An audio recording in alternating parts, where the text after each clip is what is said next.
En ce moment, on a la chance de pouvoir observer 2 comètes en même temps. Alors la chance, oui et non, parce que malheureusement, la météo n'est pas au rendez-vous. Mais bon, ce soir, c'est le bon soir, j'ai une petite ouverture, donc du coup, je vous emmène avec moi pour photographier ça.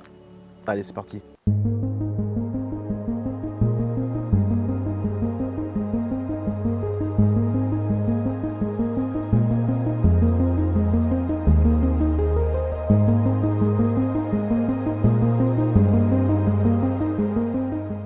Donc, comme je vous l'ai dit, il y a 2 comètes. Il y en a une qui est située plein sud, juste derrière moi, en plein cœur de la Voie lactée, elle est pas très loin d'M16. Et il y en a une autre qui est plutôt nord-nord-ouest, donc elle se déplace tous les jours, mais là, actuellement, elle est située juste en dessous de Alcaïde, donc la dernière étoile de la queue de la Grande Ourse, elle est vraiment juste en dessous, sous sa verticale, quoi. Et donc tout de suite, au moment de la tombée de la nuit, elle est vraiment au milieu entre l'étoile et l'horizon, quoi. Donc je pense qu'il me reste, j'espère, une petite heure pour la photographier parce qu'après je pense qu'elle va vraiment être très très basse sur l'horizon. Donc je ne vais pas perdre de temps, j'installe tout le matériel et puis je vous retrouve juste après.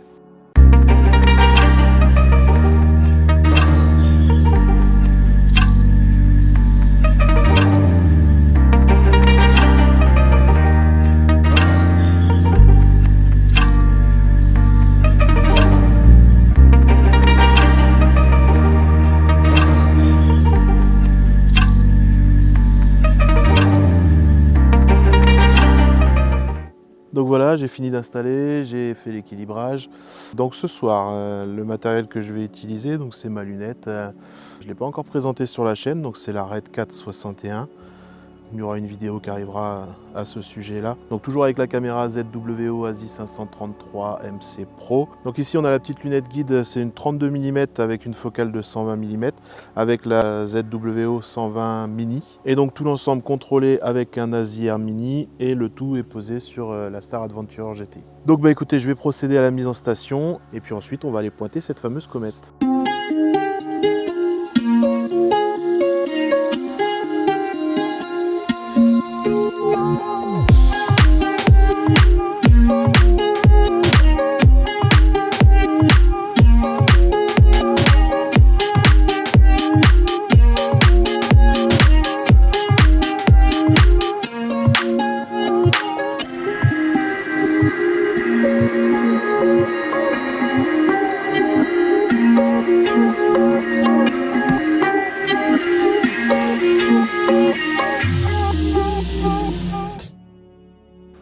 Donc voilà, on se retrouve. Je me suis un petit peu écarté là, le temps que le télescope fasse quelques brutes. J'espère avoir une petite heure, elle est relativement basse, donc je vais voir. Je vais bien voir ce que ça va donner. J'ai fait des tests de 30 secondes, 1 minute, 2 minutes. Au final, la comète se déplace pas si vite que ça. Donc on peut faire des temps de pause de 2 minutes et je me suis rendu compte quand même que c'était plus intéressant parce qu'on a vraiment du détail dans la queue. D'ailleurs, je vous mets une brute à l'instant, comme ça vous allez voir un petit peu ce que ça donne.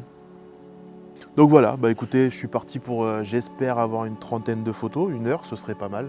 Mais bon, vu qu'elle est basse, je suis pas sûr d'avoir les 1 heure, on verra bien à la fin. Je vous dirai combien j'ai eu de photos. Parlons un petit peu de la comète. Donc c'est la C2025 A6, donc Lemon.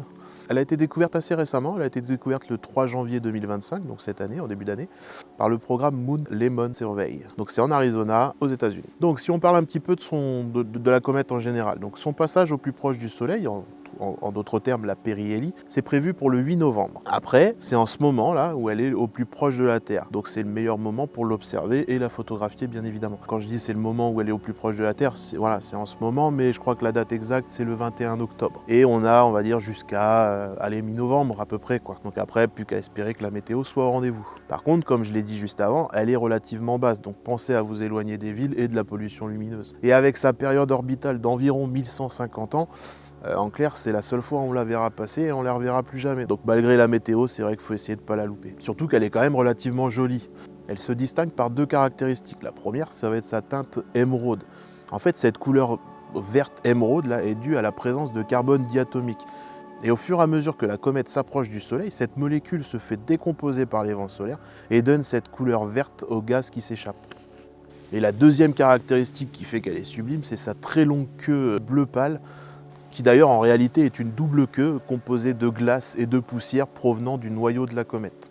Alors ce qui se dit, c'est qu'à l'approche du Soleil, elle pourrait atteindre une magnitude de 4, Donc ça, c'est vraiment à prendre avec des pincettes, hein. Mais si c'est le cas, ça permettrait de pouvoir l'observer avec une paire de jumelles ou peut-être même à l'œil nu. Donc ça pourrait vraiment être intéressant. Après, bien sûr, visible à l'œil nu à une seule condition, c'est de s'éloigner de la pollution lumineuse et d'être sous un ciel vraiment bien sombre. Après, comme je viens de le dire, c'est vraiment à prendre avec des pincettes, car comme pour toutes les comètes, malheureusement, le comportement est totalement imprévisible.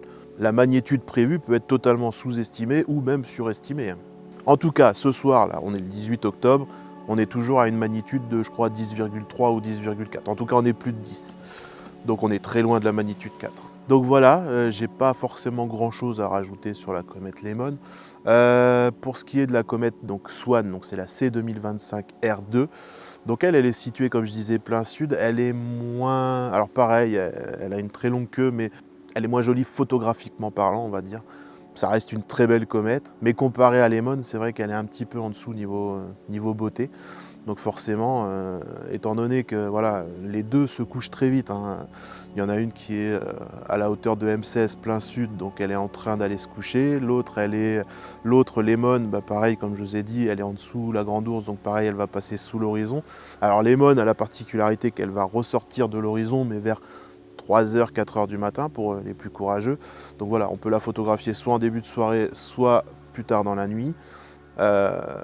Pour ce qui est de Swan, malheureusement, une fois qu'elle se couche, elle se couche. Après, Swan, de jour en jour, elle va se décaler de plus en plus vers le sud. Enfin, elle va remonter dans le ciel, donc on aura un peu plus de temps chaque soir pour la photographier.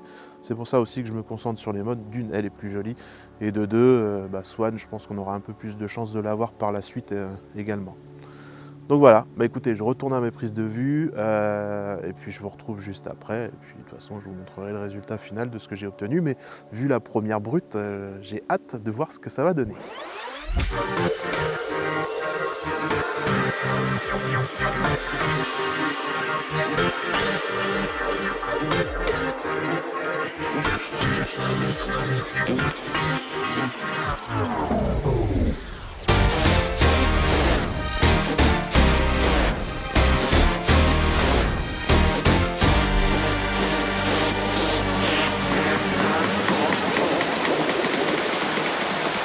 Donc voilà, écoutez, on arrive à la fin de cette vidéo. J'ai pas pu avoir 1 heure.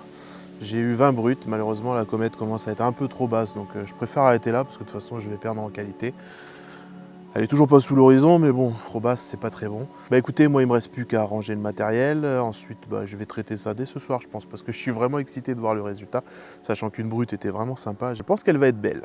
Dans tous les cas, vous allez avoir le résultat tout de suite. En tout cas, j'espère que cette courte vidéo vous aura plu. Si c'est le cas, hein, vous connaissez la suite, n'hésitez pas à vous abonner, liker, partager, enfin bref, tout ça.